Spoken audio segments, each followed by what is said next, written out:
Howdy, folks.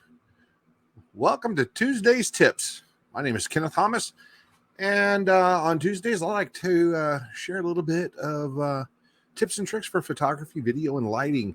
I am a retired soldier who is now working part-time as a professional photographer. As you can see from my hat, the logo up in the top corner of the screen. There it is. I still haven't figured out which way to point to get to things. That. We're still new to this, but we're getting used to it. So anyway, for today's Tuesday's tips, I wanted to talk about something that is a compositional guide. It's not necessarily a hard set in stone kind of thing, but it is a very commonly used composition guide, and that is called the rule of thirds. Now, I know a lot of you have probably looked into your camera and you'll notice there's vertical lines and then there's some horizontal lines, and they basically divide your viewfinder into 9 different equal size blocks.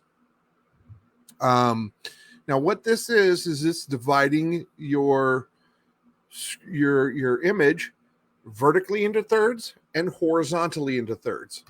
And what the rule of thirds is it's guidance on how to use those particular points as a reference for when you're taking photographs. It also is something that predates photography. It goes all the way back into, I think the first recorded mention of it was like in the 1700s, specifically talking about landscape painting.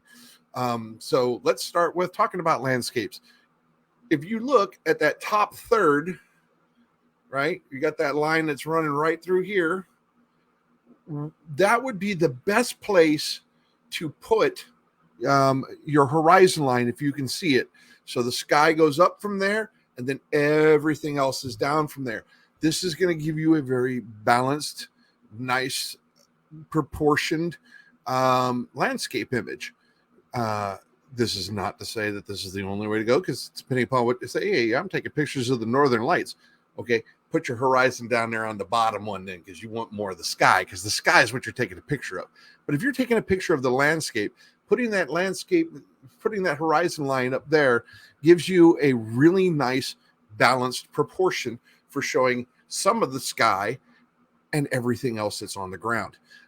One of the big things for portrait photographers, whenever you're having a subject that you're working on, that you're doing a portrait of, the eyes is one of the key things. It should always be where you want to make sure that your point of focus is. In fact, a lot of cameras nowadays have ones that specifically track in on the eyes to make that, it'll look for a face, but if it can get in and go, there's the eye, that's going to be where it focuses. So one of the key things with the rule of thirds is putting the eyes on those lines. Now, not only do you have the lines, but you have those 4 spots that are where those vertical and horizontal lines meet. Now, the big thing with that is the one that you find up here is about is where the eye is usually drawn to first on the image. In fact, this corner right here is pretty much sitting right there on that spot. Now, I'm not using rule of thirds for my video because I'm in the center of it, and that's just the way things go with how I'm doing these things. But I have this third over here has some things in it. Then I have this third over here that has negative space. So there is a duality there between it. And that's another thing that you can use these lines for, is to show that it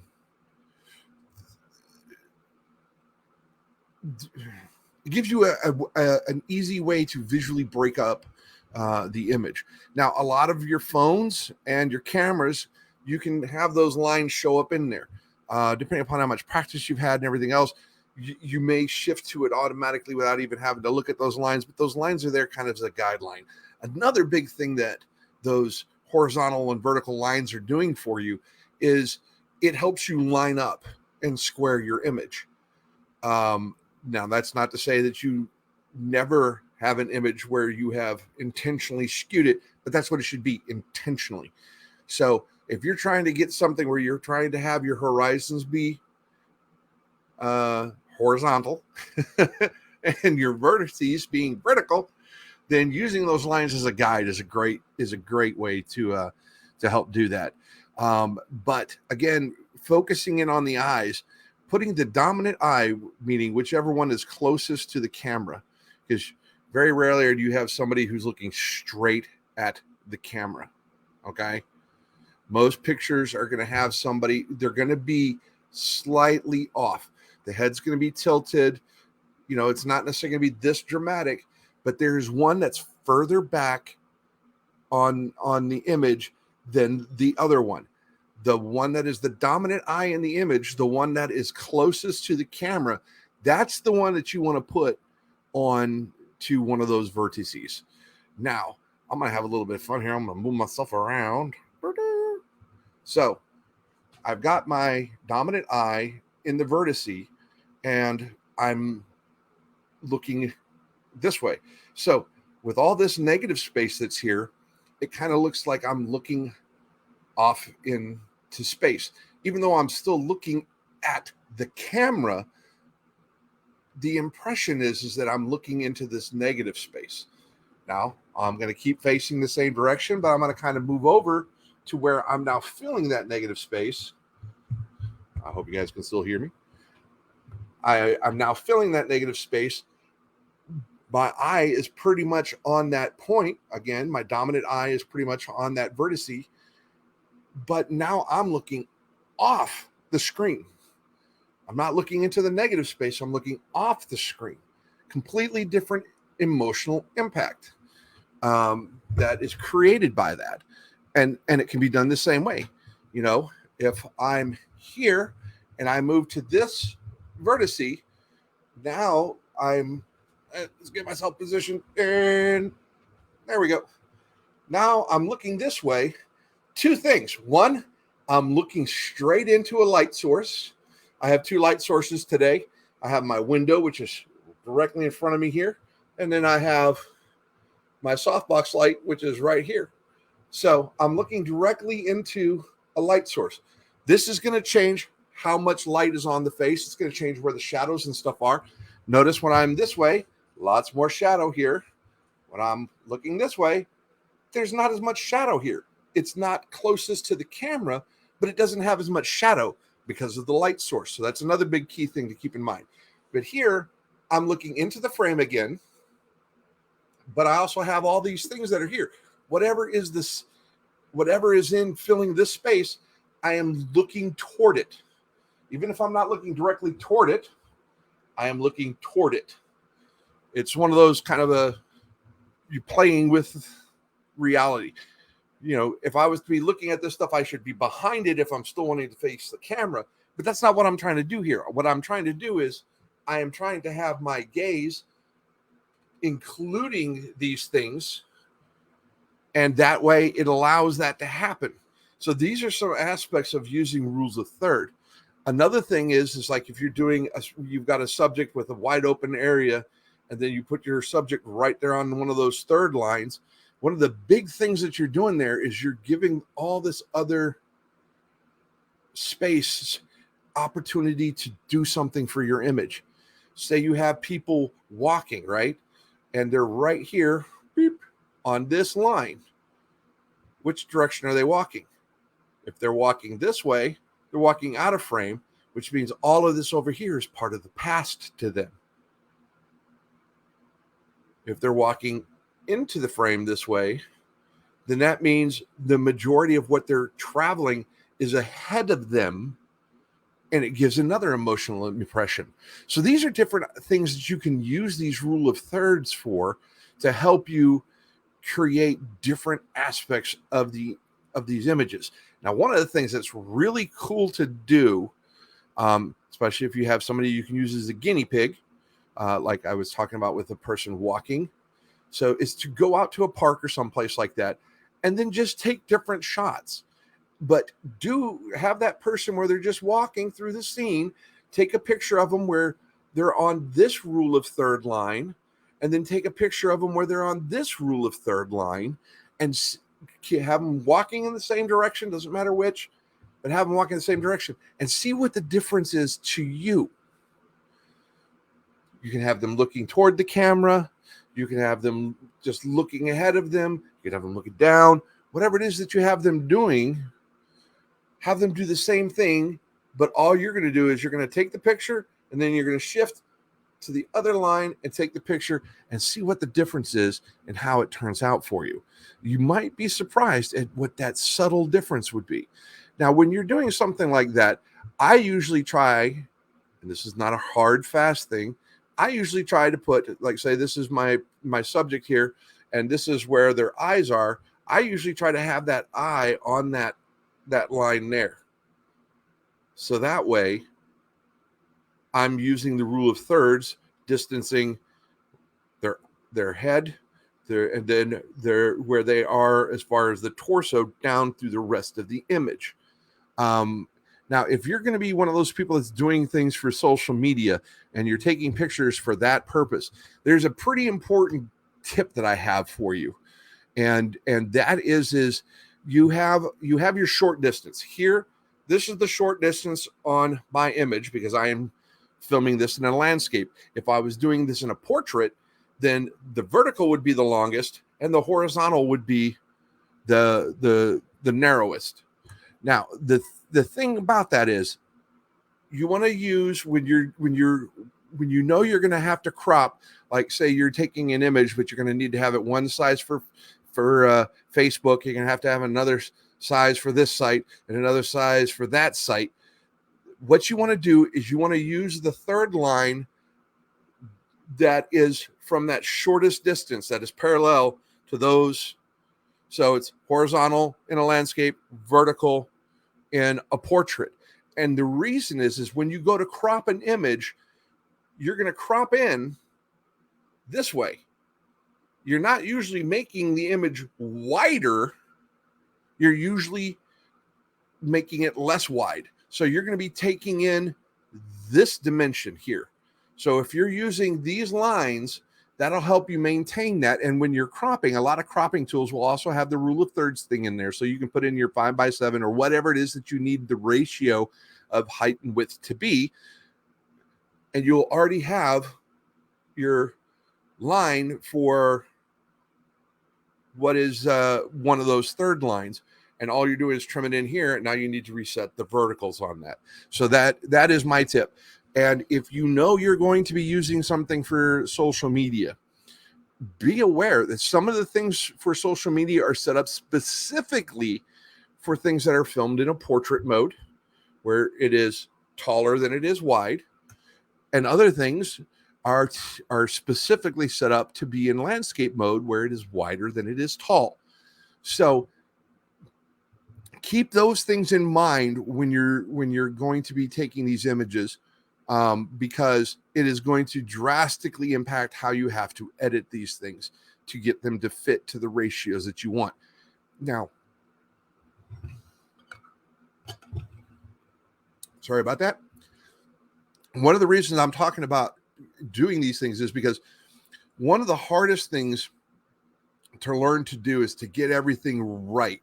Your light settings, your exposure settings, your composition, all the little things. Like, you know, if I had some trash sitting up here, that would be something that shouldn't be in the image. So being aware of what all is in your image, especially stuff that may be creeping into the negative space, because you've got something that's just peeking in over here and all you see is that much on an image, you're going to be like, what the heck is that? You know, it adds a distraction to something that's meant to be an empty space. Just kind of like my straw here is tipping in. So when you're composing your image, trying to do everything in frame is the art of photography. Now, It's really hard sometimes to get everything just the way you want it, or there may be effects that you just cannot create outside of an editing software. And I'm not saying that that's wrong, but trying to get it set up to as much as possible in frame means you have less stuff that you're cutting away, and it means that you're going to have a higher quality image. So using the lines for the shortest that are parallel, horizontal on a landscape, vertical, using those third lines as your focal point. I'm not saying to ignore the horizontal or the opposite one, but use those as your primary mark, because if you're trimming down for social media, or you need to be able to make some 8x10s, and you need to be able to make some 4x6s, because you want these different size images for what have you. Being able to trim it where you're only trimming off a little bit is going to make a much better image overall for you, and they're going to be consistent between them. So the 8x10 and the 4x6 will have a different ratio, but they're still going to look like the same image, because you still have that primary subject landing on the third lines and everything else. So that would be one of the things that I would really encourage you to pay attention to, is know what your end result, what you're looking to use this image for. If you're just taking images to take images because you're exploring the art of photography, then just let it guide you. And again, depending upon what you're doing, play with it. Find ways where the rule of thirds works for you, and find ways where the rule of thirds don't work for you. And then, you'll start to get a feel for when you should break the rule, as it were. But I encourage you to look at experimenting with that. Go out and take images and play with where you put, where do you put your focus? Where do you put your subject? Put them on this line, and then take the same image from the same place. Just shift over, like if you're doing macro photography, shift over and put the emphasis on this line. Put it at this point. Put it at this point, and see the differences that it's going to make in the overall image. And, this is one of the things I really love playing with, and this is one of the things that I know annoys some people when somebody's taking pictures of them, is they'll shoot like 5, 6, 7, 8, 9 images when you're looking for one. But a lot of times we're waiting for that hair to blow out, blow back out of your eye, or there may be something in the background that you're not seeing, so we're taking the picture, and then, somebody starts walking in right when we're taking the picture. So now we need to have these things in the background be different than what they are right now. So there's all these different kinds of things that are going on when a photographer's sitting there taking a million pictures of you to get the one. But I'm telling you, that's how it works. And it's a lot nicer now with digital cameras than it was with the film, because with the digital cameras, you can look and you can see if you pretty much got it. The other thing is that you can shoot the heck out of some digital images, and the only thing you're killing is battery time and memory space on your cards. Whereas before, you could shoot 30, 40 images on a roll of film, and you could shoot 10 rolls of film, and you would not know if you got the image that you were looking for hours or days, depending upon how long it took to get the images processed and developed. So some of the things that you can do is we have that ability now. Go ahead and shoot. Take a couple, get it, play with it a little bit, move it a little bit, move it around. See the different ways that it's going to give you the emotional impact that you're looking for. Do you want the subject to be on this side looking into the image? Do you want them to be on this side looking out of the image? All those different things are going to change for you. So that's my tips on how to use some basic ideas on how to use the rule of thirds.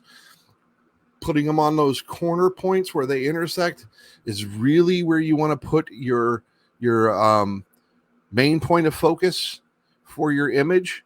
But play with it, use it, find ways that make the rule of thirds work for you, and develop your own kind of style with that. So until next time, peace, love, and photography, folks.